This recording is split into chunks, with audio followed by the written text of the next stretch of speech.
Welcome back to our third evening wrap-up from Big Ten Media Days. It is day 3 here on Thursday in Las Vegas. Doug Lamarice and Bill Landis.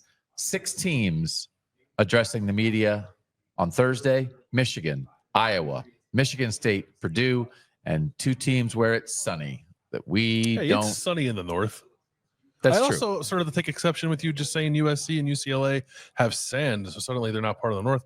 Michigan has lovely beaches. Indiana has lovely beaches. Don't forget about the Great Lakes, man. The dunes. There's dunes. I dunes. flew over Lake Michigan on my connecting flight here. It was lovely. Right over Milwaukee. I did not have you coming out hot for the Great Lakes. Yeah. At the start of this I've been episode. jonesing for a Great Lakes vacation, if I'm being honest. Are you serious? Yeah. I want to go up. I want to check it out. What if sometimes like I've been to Lake Erie. I lived in Cleveland. I would like to try another lake. So what if we did they do like cruises sometimes that are themed cruises, like for your team that you love, or for like an 80s cruise or something. Lake cruise with KOTN. The King's Cruise. Yeah. I like it. I also did on Wednesday night in Vegas wander over to the Excalibur casino where they have like a jousting duel show. And they have plastic swords in their gift shop, and I felt at home. Good. I'm glad. Did you bring your hammers with you? No, because I was worried they'd think like I stole those hammers. They'd be like, "Hey, mister, you didn't pay for those hammers," and I'd be like, "Actually, I brought these from home." That would be a ridiculous thing. Michigan was the headline school here on Thursday. Sharon Moore addressed the media. I think Michigan is super extra interesting because they have 3 separate individual storylines happening simultaneously that are not only kind of they are connected, but they're not. I was gonna say they're not connected at all, and then people are gonna be like, they're totally connected, but they are kind of very separate, and they would be enough to be like the driving thing of what's happening with the team. And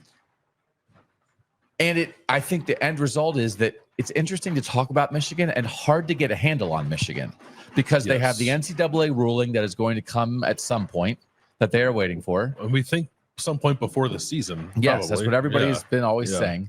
They have a 5-star recruit freshman quarterback who's the #1 player in the country that they got thanks to the new rules around NIL, and they stepped up and got it done, and he might start in Bryce Underwood, which is, if that was just it, it'd be like the #1 recruit in the country might start for a blue blood team in your conference. That could carry a whole media days. It could, yes. And then they also have beaten their rival 4 straight times, and that rival won the national championship last year. But that rival dominance, again, that's the part to say, well, the thing #1 might be connected to #3, but again, that's not what we're here to discuss. But like, that's a huge thing to have an edge like that in the greatest rivalry in college football right now.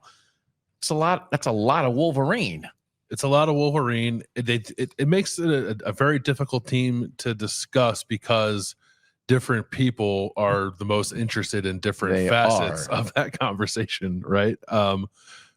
So yeah, I've struggled with this probably since the end of 2023, exactly how to talk about Michigan and everything going on around it. But it makes them fascinating. We like that about them. All 3 matter. All 3 matter. All 3 matter. All 3 matter a lot. Yeah. So let's start on the field. Okay. And let's start with Bryce Underwood. And let's start with the idea. I was listening a little bit and talking with Max Bredesen, who's one of the 3 players that they brought along with Ernest Hausman and Derek Moore. And just it is just this thing where you just wind up having people in the building saying things about, you just look at this guy and like you think, holy moly. And Max was saying things that like other people have said, that you look at him as a quarterback and think if he put on a couple pounds, he could be an edge rusher, right? And then he'll just do some things in practice that make you say, holy moly. And like just that, Bill, that's not the answer. Hey, Michigan's quarterback play blew a hole in their 2024 season and was among the worst in the country. The answer to that is a quarterback who looks like an edge rusher. No, it's not the answer. But it is a fascinating beginning of the answer. And I do think as we have all these things happening with Michigan, we have to make sure we don't forget that they have a 5-star, unbelievably talented freshman who's going to play a lot of quarterback snaps. He is going to play a lot of quarterback snaps. I guess we can discuss what we think exactly that might look like. But it was an interesting spring because of the injury to Mikey Keene. Like whatever ends up happening with Bryce Underwood this season, he basically got to live the life of being Michigan's #1 quarterback throughout all of spring. And I think impressed people both on and off the field. Even Sharon Moore, I think we have a clip of it, was talking about like Bryce Underwood's approach to things. Like there's the physical elements. He's huge. He can run. He's got a big arm. People think he's some combination of Vince Young, Josh Allen, and Cam Newton, which is like, these are the things we do to young athletes.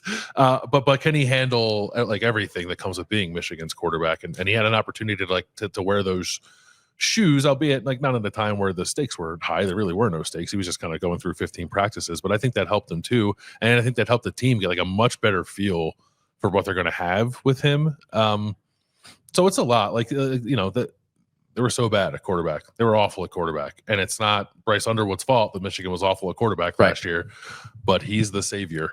So he's got to handle that. And it is simultaneously a program, I think, that in some ways certainly is very healthy and very talented and very prepared for the new world of college football. I think they are. But they also have this other thing that is part of what their program is right now that makes you think maybe they do need saving a little bit, right? So as we let's go to Sharon Moore talking about Bryce Underwood, because now the theory of the case is developing in my head even more as we speak about this. Let's keep it on ball for a second. And the talented freshman. Yeah, I think he's grown every single day since he's been on campus. He's been with us since December, continues to do everything he can to be, one, the best teammate he could be, two, to be the best student he could be, and then three, to be the best football player that he can be and quarterback that he can be for our football team. And he does everything the right way. He makes sure that he attacks everything the best way. And I literally just got off the phone with him, calling me, asking me what time he's got to be at the team meeting on Tuesday. So he wants to make sure he's on time to do everything right. So he's a great teammate, great kid, great young man. Jay and Beverly, his parents, have done an outstanding job raising him, but I could say that for all our student athletes at Michigan. Okay. Can I go back to the three things? Please do. The three things around Michigan football. They're waiting for an NCAA ruling. They have a 5-star, #1 recruit in the country, freshman quarterback, and they have won 4 straight against their rival. Let's play the game of take one of those 3 away and how we would be thinking about the other 2. So let's take Bryce Underwood away. Bryce Underwood goes to LSU. Everyone's waiting for Mikey Keene, the Fresno State transfer, or Jaden Davis, or somebody to be the Michigan quarterback. But there is incredible uncertainty around the Michigan quarterback thing, but without a ton of hope. And maybe not total uncertainty because they just be playing Mikey Keene, right? But there wouldn't be the hope. And then what Michigan is, well, we've beaten our rival, but this thing is hanging over us. And quarterback, we still don't know if we have a solution, right? Without Bryce Underwood, I think you would blow a hole sort of in the excitement and the hope of Michigan that currently exists while they have to just deal with this other thing. I don't know. Like Michigan has talent in other places. We can discuss that later on. But the hope is almost entirely Bryce Underwood. Yes, right.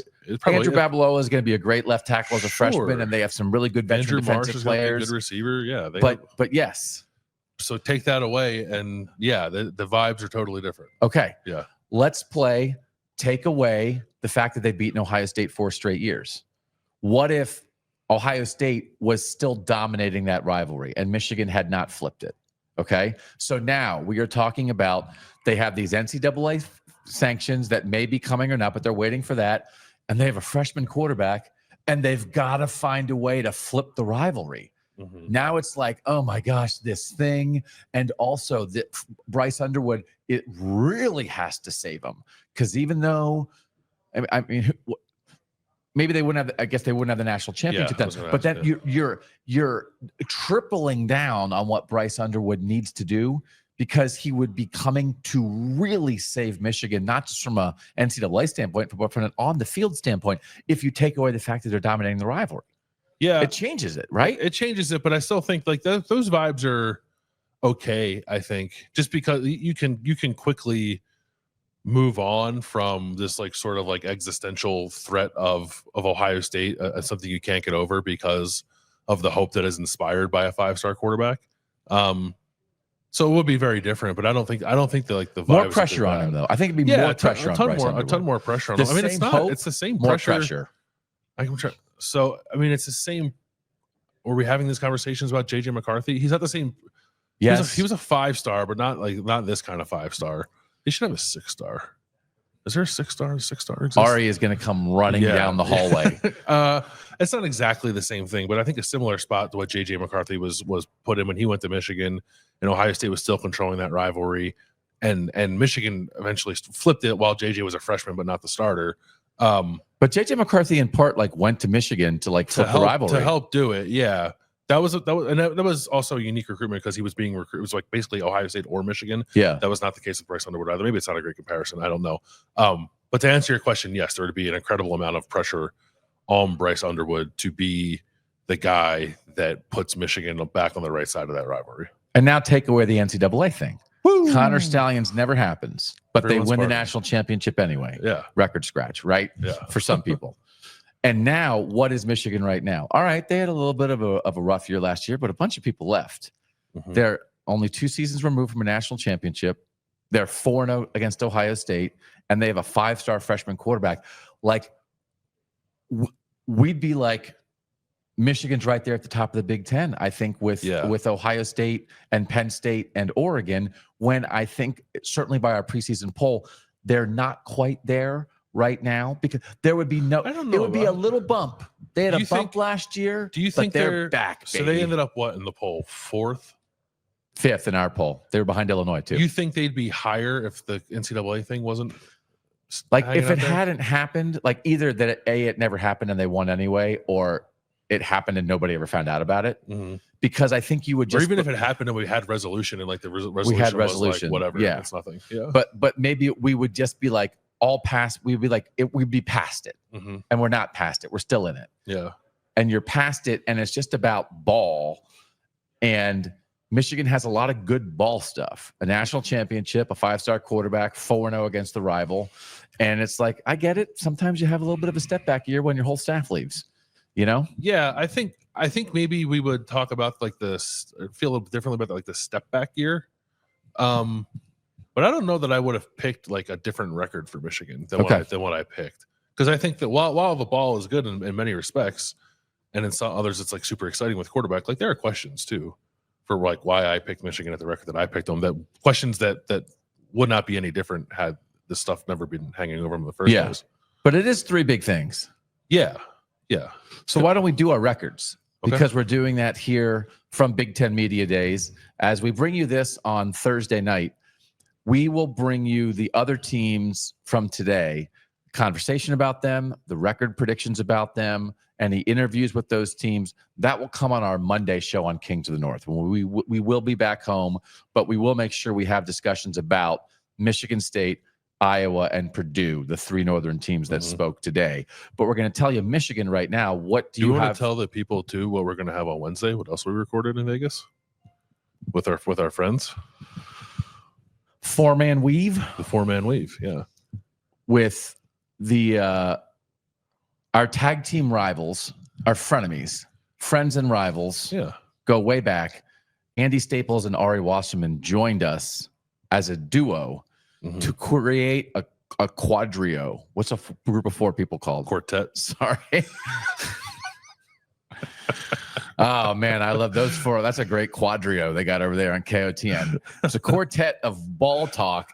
Andy, Ari, Bill, and Doug, and we did a draft for Heisman candidates. Yes, and explain what we did. Yeah, we picked 2 who were just kind of like among our favorites. One sort of a mid-tier guy according to the odds, and then one super long shot guy according to the betting odds currently. Yeah. And then we had a discussion about sort of the state of quarterback play around the country, because that affects the way we are viewing the Heisman race. And we were just kind of realized, Bill, and for all the things we did this offseason, we have not done a ton of Heisman talk yet. So it was a way to dip our toe in that. Yeah, we wanted to make it's a box you got to check on your way to the start of the season, and camp starts next week. So our camp has already started for Kansas State and Iowa State, right? They did. They were practicing on Thursday. And I will just note that Bill had the first pick, and he took a guy from the South, but I'm not bitter. I did. I took a long shot from the South with my first pick. And also what we can tell the people is that Friday morning, wherever you listen or view KOTN, you will get episode 2 of The 25-Year Winter. That's right. Yeah. And this is the coaches episode. So this is our narrative podcast project. about the 25-year period from 1998 to 2022 when the South and the SEC dominated college football, especially at the national championship level, and the North and the Big Ten fell short. We did an intro episode explaining the theory of the case and what this series is and laying the groundwork. We had to tell people our North and South definitions in episode 1, right? Mm-hmm. And now coaches, because we think coaching matters. We do think coaching matters. Get a little bit of Saban, a little bit of Meyer, a little bit of Bielema, a little bit of Air Raid. A little bit of air raid, Yeah. So it was a fun episode. Like you said, it could have been 3 separate episodes probably by itself. Yeah. But it's not. It's one. It's about an hour, but we think it's a good one, and we hope you check it out. And then episodes 3 and 4 will drop next week on players and attitudes. Mm-hmm. So we appreciate you guys entertaining that kind of, something a little different from the fellas here at KOTN. So what is your, again, for people, if you haven't been keeping up, we did a KOTN preseason poll where we voted the Big Ten order 1 through 18, 54 voters. Bill and I were 2 of those 54 voters. And the way that you and I chose to do it was we went through the entire schedule. And right now, it doesn't mean we can't change our minds. Picked what we think everyone will do, win and loss. What'd you get for Michigan? So I have Michigan at 9-3 overall, 7-2 in the Big Ten. The 3 losses being the non-conference to Oklahoma, and then the 2 in the Big Ten at USC and at home against Ohio State. So I have 9-3, 6-3. We are very similar here. I also have loss at USC in the middle of the year and loss to Ohio State at the end, but I gave them a September loss to Nebraska in week 4 instead of Oklahoma in week 2. Interesting. And so I have them in what I think was a 5 or 6 way tie at 6-3. But it is a manageable schedule. We also on Monday are, as part of our conversation as we talk about Iowa, Purdue, and Michigan State, we're going to do a real deep dive into what we think is a strong, healthy middle of the Big Ten. And we're going to talk about who's in that middle tier, who plays each other, how did those teams do in 1-score games last year, and how are those teams going to separate themselves? Mm-hmm. And then I do think in the end, what we will do is create a pretty clear tier 1, tier 2, tier 3 in the Big Ten. Of the teams that I think we're going to wind up in tier 3, that we're not going to throw in that battle in the middle, I think Michigan plays 5 of them. Oh. Which is a very helpful schedule. That is, yeah. I'm looking at it now. So if you look at it, I would say those 5 are Wisconsin, mm-hmm. Michigan State, mm-hmm. Purdue, Northwestern, and Maryland. Yeah, I would say three very squarely there. Purdue, Maryland, and Northwestern. Yeah, and then Michigan State and Wisconsin, I think more than likely there. I think we would probably characterize them more the top of tier 3 than the bottom of tier 2. Yes. Because I think everybody in tier 2, and I was talking to Scott Docterman, the great national college football writer and longtime Big Ten writer who works for The Athletic now, about that healthy middle. And he was saying he thinks there's 11 teams in the Big Ten that at least have a path to playoff contention. So I think that's tier 2. Tier 1 is we expect you to make the playoff. Tier 2 is we think you have a legitimate chance to make the playoff. Yep. So that's what we're going to break down. And then tier 3 is I don't think these guys are making the playoff. So I think Wisconsin and Michigan State are closer to that than right in the mix of, they're in the playoff race. Yeah, because we wouldn't put a team that we think they can get to a bowl game. We wouldn't just automatically put them in tier 2, right? I think we have to think you could go 9-3. Yes. To be in tier 2. Yeah. It's just that we think there might be 8 teams there. Yeah. Which again, that's one of the things I think we've taken away from this visit to Vegas is the depth here, Bill. So we got to break it down now. Yeah, and it's not because we had a depth conversation relative to the SEC not that long ago, which was good. But I feel like some things have been crystallized here, and it's not just us talking about it; it's people who know this league feeling the same way. Obviously, the coaches and the players are going to talk about it in those terms, and you can always take that a little bit with a grain of salt. Although I believe it for the most part, but it's the other people who are here who are smart about football, who understand the Big Ten, are no, I think it's deep. It's okay. Maybe it is. Yeah. So that'll be part of our Monday show. The 9-3 right here. I do think we'll have a pretty good handle on Michigan by the end of September. I think at Oklahoma, at Nebraska, week 2, week 4 will tell us that. Those two, yeah. We'll know everything. We'll know exactly how we should be talking about that team the rest of the year. after September. Yeah. Because, and for instance, in 2023, I think a lot of people felt like you didn't get a handle on Michigan until November. Yep. Because they were 9-0 until that Penn State game. They were clearly the national title race, and it was like, are they good? Mm-hmm. And Oklahoma and Nebraska, those road trips aren't games they can't win, but they're not gimmies, and they got to go on the road for both of them. And as it stands now, Sharon Moore is not going to be coaching in the Nebraska game in week 4 because that's part of his self-imposed suspension. Right, and I guess we don't know. Is this where we talk about what they're going to do at quarterback? What we think they might do? Yeah. Like, what is your anticipation of who's starting for quarterback for Michigan in those 2 games? So I think with Mikey Keene being out in the spring and Underwood getting the opportunities as you laid out, I have kind of just come around on like it's going to be Bryce Underwood. Now, does that mean it's going to be Bryce Underwood every snap? Does that mean it's going to be Bryce Underwood for sure starting? But I don't know. But do I think that he is the primary quarterback? Takes the most snaps at quarterback? Yes. But I'm not sure of that. Yeah. And I don't know that how could Sharon Moore actually he could be. Sharon Moore could have made a decision, and that's the second part of this conversation is what is this season for Michigan? And they don't have to decide that, but it also might develop a certain way. But is it not the season, the type of season you want to have is tied to the quarterback? Because is it a lump season or is it a we're Michigan go for it season? And it's hard to win with a freshman quarterback, true freshman quarterback, no matter how good he is. Yeah, I don't know the answer to that question, but is there, or I guess I'll ask this, could there not be something strategic about going with Mikey Keene and then like if the Oklahoma game and or the Nebraska game don't go your way, you can flip it and you put Bryce Underwood in there, and then let's say like you start winning, right? And you're a team that's 10-2, 9-3, right? But both your losses came with a different quarterback, or 2 of your 3 losses came with a different quarterback, and you can like try to spin it to the committee that way. We're a different team with this guy at quarterback than we were in September when we lost those games. I mean, unless you think if we had played him earlier, we would have won. I mean, I'm not saying like you purposefully sabotage yourself, but if any part of you thinks that we don't think Bryce Underwood's like quite ready for this, or we don't think it's quite right to put a true freshman in those situations, especially the game at Nebraska where we think he won't have his head coach. Right. And Mikey Keene's played a ton. Another thing that Sharon Moore said is they did a study of their roster and who's played the most snaps of college football, and it was Mikey Keene, who's played more than 2,000 snaps of college football at Fresno State and UCF and was good. Like he's been at times a very good sort of group of 5 quarterback. I think there are reasons to play him provided he's healthy, provided, he can start camp healthy and get his feet under him in Michigan's offense. So like I've always thought that at some point Bryce Underwood will be Michigan starter, but I'm not 100% certain that he's the day 1 starter. And I actually think there are a few compelling reasons that maybe he shouldn't be the starter until October. It is. We both have him at 9-3. Are they a 9-3 that shades more towards 8-4 or shades more towards 10-2? Because I do think for Michigan this year, the difference between 8-4 and 10-2 would be vast. Because 10-2 is a playoff team. Because I think so. Even 10-2, if you lose to Ohio State and then lose, there's not like another. They don't play Penn State or Oregon, right? So then the rest of them is like, is it the USC trip? Is it the Nebraska trip? Is it the Oklahoma trip? Those are 3 tough trips. But you win 2 of those 3, and you lose to an Ohio State team that if they're losing to them, you assume they're in the playoff, right? Like that's a pretty strong 10-2. I think they're in.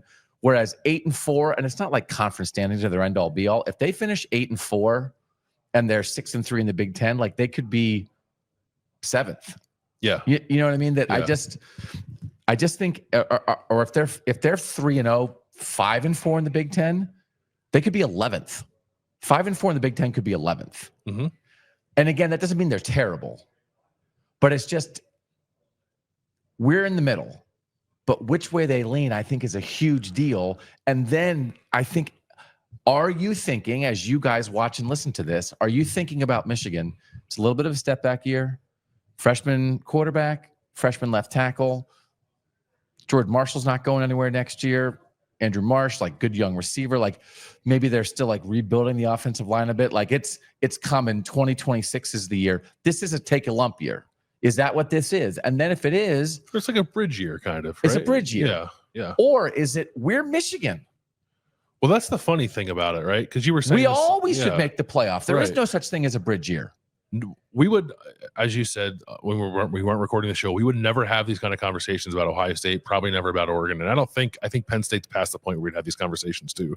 I think Penn State has, in the end, years that weren't quite good enough, but I don't into a year with Penn State thinking like, it's not their year. It's gonna be a little bit of a bridge year, step back year in a long time. Not quite good enough has been like, I guess we're 10-2 and we couldn't beat Ohio State again, right? Yeah, it's not an 8-4 on the heels of a 7-5 for a team that won a national title 2 years ago. And I think if you ask them, so like, oh yeah, we're part of that top tier that should be competing for national championships every year. Well, it's like not if you're 7-5, 8-4. Right. So are we wrong to like? If there is somebody thinking that for those reasons, is that wrong to think that? Because that's not the type of program that Michigan is. If we would not think it, and then I said this when we had our show before the show. What if last year for Michigan was really more in the end, kind of like 2011 for Ohio State, when they went from Jim Tressel to Urban Meyer and Luke Fickell was the interim head coach and they went 6-6. And it was a crazy, goofy year for a million different reasons. Now there were players suspended for much of the year and that kind of thing. But what it was like a chaotic year. You wouldn't even call that a bridge year or a step back year for Ohio State. It was just chaos. Yeah.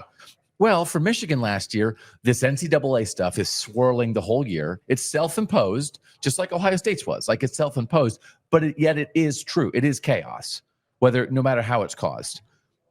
It's a new coach. Now, Sharon Moore wasn't an interim coach, but you lost the whole coaching staff, and Sharon Moore had never been a head coach before, and you lost a bunch of talent. So Ohio State, as soon as they got out of the chaos, got right back to business and went 12-0 the next year. Why shouldn't we think that Michigan's going to get right back to business? Last year was nuts, man. It was nuts, and we know why. And now they're back because they're a tier 1 team, and tier 1 teams don't have bridge years. Yeah, I'm not there. I'm not to say that anyone shouldn't be there, but I don't know what last year was. I don't know how, like, it's interesting because I think that Michigan defense last year was arguably the best of like this run of we're just taking Baltimore Ravens assistants. Yeah. And they blew it because they never figured out quarterback. And like I just like I don't think, I guess I'm thinking more about like the rebound from that, right? I think Michigan's defense will be good. I don't think it's going to be nearly as good as it was last year. And I don't know if the offense is like even like a Big Ten championship caliber offense. Even if Bryce Underwood's like ready to go as a true freshman, I think there's still a lot of questions on that offense. So I don't know. I don't look at that roster and think like that rebound's automatically coming off of what was just like a weird throw it out the window one-off year because timing of things was weird, was strange. So as we think about programs, not teams, programs is who you are, recent past, expected future, and now. Team is this year, team 146 for Michigan. Let's think program, not team. Is Michigan as a program a tier 1 program in the Big Ten? Yeah, I think you'd have to say it is. Okay. Yeah. But then we're not, you can be a tier 1 program and still have bridge years or still have. No, you can be a tier 1 program and fall out of tier 1. But I don't think they've done that yet. If they go 8-4 this year, will they be out of tier 1 as a program? I would say yes. Okay. And then in 2026, with year 2 of Bryce Underwood, some good young talent, their feet under them even more. Yeah. They're climbing back into tier 1. Yeah. Yeah. I think this conversation is, what do you think of Michigan? I'm not saying that, I don't know that we're coming to a conclusion, and like you, meaning you, the audience. And we know there's a portion of the audience that thinks, well, what do you think of Michigan? I think they cheat. It's like, okay. Can I tell a story quickly? Yeah. So we got here this morning, we were setting up, and I went into the press conference room that's just on the other side of the wall here. And along the wall, as you walk there, they have all the mannequins with the jerseys of all the Big Ten teams on them. And there was just some guy holding up his cell phone to the Michigan uniform, giving it the middle finger. Really? And then he turned around. He thought there was no one else in the hallway, and he turned around and he saw me, and he goes, "It's okay, I'm a Buckeye." I was like, I knew who you were. What? No one else would do that. Was it an Ohio State reporter? No, I didn't recognize the guy. Okay. No, it might have been someone who works here in a hotel, actually. That's crazy. Yeah. It's like, oh man, I gotta go down. Yeah, no one's watching. I gotta go flip off the mannequin. Yeah. Oh my gosh, I respect it. Yeah. So anyway, I think it is an interesting program to think about, mm-hmm. right? So It's really hard to wrap your mind around. It is hard to wrap your mind around it. Yeah. And I don't think you and I landed on 9-3 because we didn't want to make a decision, but like 9-3 is the middle ground. Just like when you pick somebody to rate something, everybody says 7. Mm-hmm. So you have to say, hey, give me a rating on that, but you can't say 7. Mm-hmm. So like, give me a Michigan record and you can't say 9-3. Like do that exercise with your friends. Give me a Michigan record and you can't say 9-3 because everybody's going to say 9-3. So if you had to pick a lean to either side of that, would you say 10-2? I'm not asking the questions, brother. Okay, I'm not answering them. Yeah, I think I probably would lean a little more 10-2 because the schedule I think allows it. Up for it, yeah. And I think again, as I've said with many things, there's just a lot of things in the Big Ten for certain teams that they were terrible at something last year, and that they can just be okay at that thing, they can make a leap. And I think Bryce Underwood does not have to lead the 10-2. Bryce Underwood has to make sure that the quarter or Mikey Keene, that the quarterback play is competent enough. Because the team at the end of last year, and I asked Max Bredesen about this, like the team that beat Ohio State and Alabama, that's not a 7-5 team. No, well, that's like a 10-2 team that did enough, did enough of the things that the quarterback play couldn't kill them at the end, right? And so, what if that's who they are? Because you know who's good? Derek Moore. You know who's good? Rod Moore. You know who's good? Jay Sean Barham and Ernest Hausman, who may be as good of a linebacker duo as you'll find in the country, right? You know who's good? Rayshon Bentley. There are so many good players on this defense. They've got to figure out a little bit on the offensive line, but they're good on the offensive line. And I don't know about that, actually.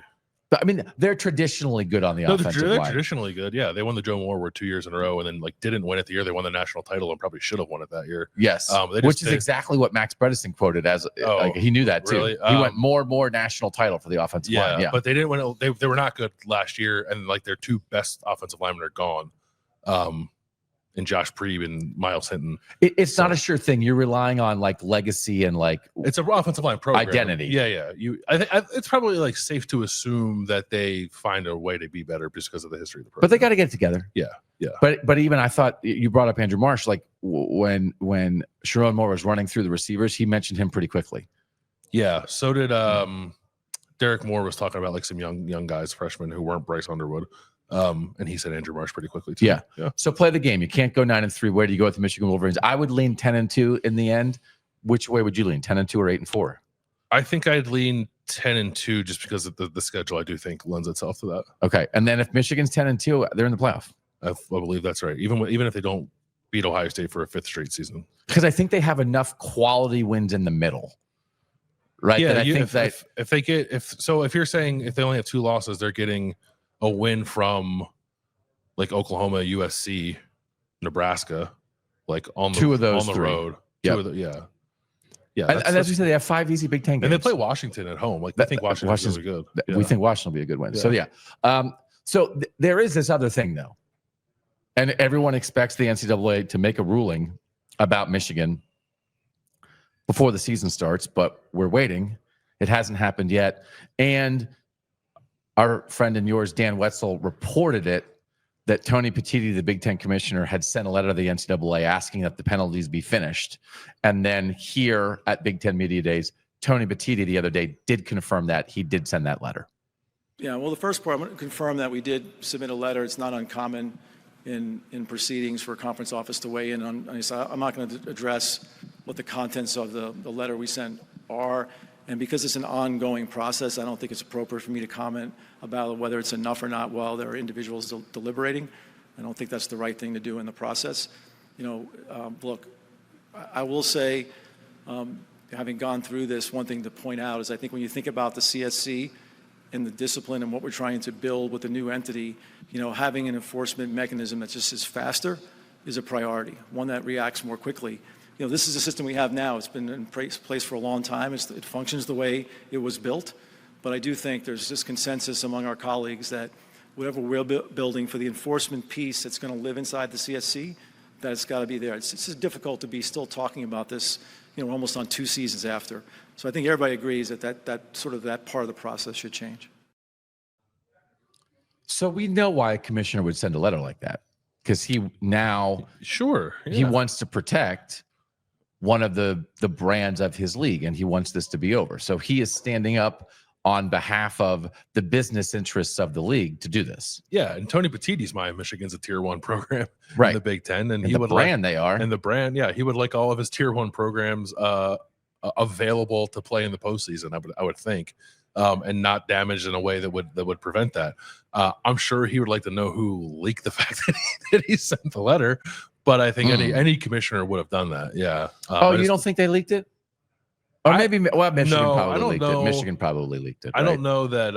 I don't know that was great for Petitti that it got out that he did that. But I think any conference commissioner would have done it. Yeah. But I did see someone had pointed out the fact that they had screenshotted headlines from back in the day of Jim Delaney asking the NCAA for leniency around Ohio State, and then Ohio State getting a postseason ban. Yeah. Right. That. Well, the Big Ten commissioner can ask. It doesn't mean they're going to listen. So yeah, I actually don't think it'll have any bearing whatsoever on what the NCAA decides to do, but it's all a bit of PR. And actually, I think in the end, as you said, like any commissioner would do that. Of course, it's news. And in the moment, everybody was like, oh, in the final analysis, it's not that interesting because of course he did. Yeah. And it doesn't matter. And I also I don't think it has any bearing. I didn't take the one thing that I think might have been in Dan's story, and I guess I would say this to him too. Like I don't know that him doing that is a confirmation that like the NCAA doesn't have anything in addition to what the Big Ten figured it knew when it suspended Jim Harbaugh in 2023. I don't know like how privy to the NCAA's information the Big Ten would be in that kind of situation, right? It is the NCAA's investigation. It's not the Big Ten's investigation. So like I didn't see that from Tony Petitti and think like, oh, Michigan's fine. Nothing else is going to happen. Yeah. And it's the ongoing conversation. It deserves to be an ongoing conversation until it's settled. I did ask Max Bredesen about it. Like, what effect is there, if any, on players while you're waiting? And he said, there could be a team that lets it affect them. Like he did say that, like it could, he didn't say players never care about that. Now, of course, he said it's not going to affect us, but he said we are very good about only worrying about what's next. And I think when the season was on the edge of getting away from them, and instead of giving up and turtling, they beat Ohio State and Alabama. That's a little evidence to me that they did. Our quarterback play is terrible. There's this NCAA stuff circling around the program. And they had their best 2 wins in the last 2 games of the year. That is a little bit of proof that they put one foot in front of the other. So, but I also think whatever happens, it will be good for them that it's done. And then if they get hammered to some degree, and there's a lot of people who just think like it's going to be a fine, and that doesn't affect standings, doesn't affect postseason, it doesn't affect taking banners down, doesn't really affect the fan base unless they say your tickets are going to cost more because we have to pay a fine to the NCAA. But that's an institutional problem. If that's what it is, then it's over and like it's not hanging over your head. If it's more, then that will affect Michigan. It could affect the Michigan program, and it would affect the Michigan fan base. But then guess what? The players are going to be mad, motivated. They tried to tear us down, and they're not going to like. Which I mean, you would just worry about an exodus, though, if that were to happen. But it might be too late for an exodus. No, but if it was something to the effect of, and again, we're just like worst case scenario, I think would probably be something like short of the death penalty, because I don't think that's going to happen. Like if it's a multi-year postseason ban. Do you think the guys would scoot? Not before this season, though. No, but after this. Yeah. But then that'd also be mad. Yeah. Right. I mean, Ohio State got mad, went 12-0. Right. I thought like a dark cloud was going to hang over Ohio State. They went 12-0 and then won the national title 2 years later. Right. So again, it's like, hey, Michigan, hey, Ohio State fans and Michigan fans, Ohio State has set forth the plan for whatever happens to Michigan. They can follow that and be okay. Yeah. And by the way, whenever I think about Bryce Underwood, I wind up thinking about Terrell Pryor. And like, what, like you want to talk about like a very physically gifted, talented young quarterback trying to play as a true freshman? I don't know if I can find a better comparison than Terrell Pryor at Ohio State in 2008, except that's a long time ago, and many people watching this weren't alive. But like that's what keeps springing to mind for me. And Terrell Pryor wasn't perfect that year, but they won some games, and he did some stuff. Yeah, I wouldn't compare it to like Tebow, because Tebow mania happened after he got there, it wasn't while he was on his way there, right? But Terrell Pryor was the #1 recruit in the country. Yeah, they had a veteran quarterback. He didn't start the year as the quarterback. But then he was playing a little bit, and then he took over in week 4. And then he was Terrell Pryor. Yeah. So I think that's it. and he remains and then all the other things happen around Ohio State, but like he remains like probably the most physically gifted quarterback. I mean, Braxton Miller certainly was in his own way, but when Terrell Pryor did that at Ohio State, it was sort of like, we've never seen this before. And that's where Michigan is right now. But we've never seen this before. Yeah. Yes, JJ McCarthy was good. Yes, Mikey Keene is a very competent college quarterback. You've never seen Bryce Underwood. We didn't know they made quarterbacks like this kind of thing, right? Yeah. And then the rivalry, it's a big deal to them. They confirm that it's 4-0. It is a big deal. And if these other two things weren't happening, often at Big Ten Media Days, and you and I have been around Ohio State long enough to know that, like, usually there's 4,000 questions, most of them directed at whoever lost the Ohio State-Michigan game the year before. So then Michigan doesn't have to get as many of them because mostly it's for Ohio State. Hey, how are you going to beat Michigan?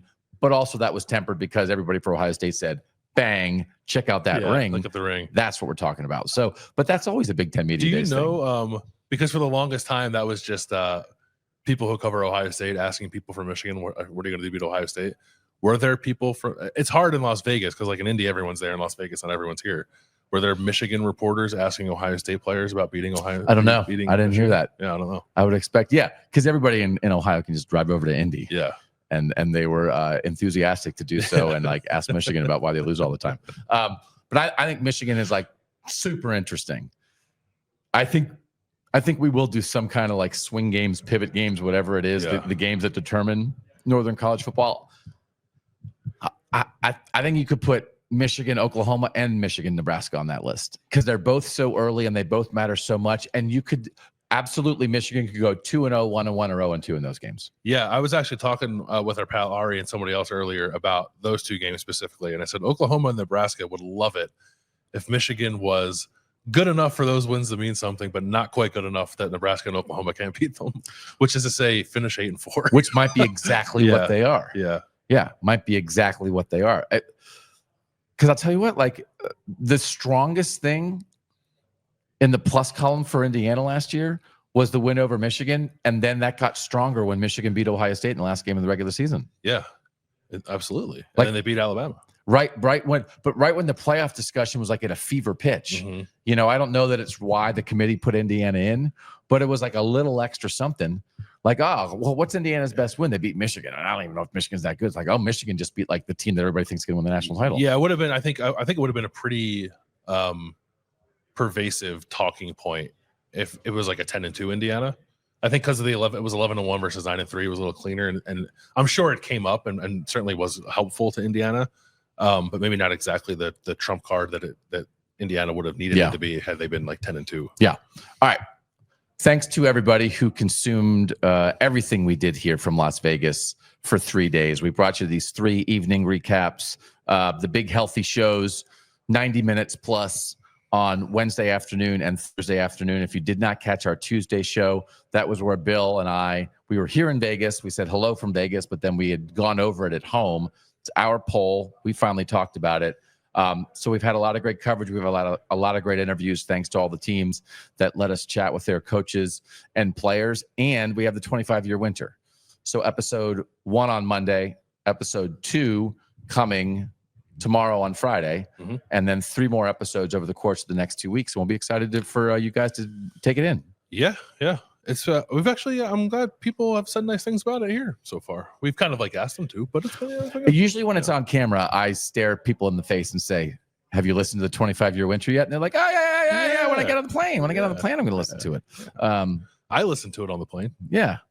We're back in the zone. You know, it's fun to listen to your own voice. It is. Actually. I don't think anyone's surprised to hear that come out of my mouth. There's nothing like the sound of your own voice. Mike Urostowski, yeoman's work here from producer Mike all week. Yeah. How about that? Getting after it, setting up lights, making graphics, editing video, plugging chords in. I'm terrible at plugging chords in. Just making the show sizzle and sail and making it happen. We couldn't do it without him. Great job, producer Mike, all week.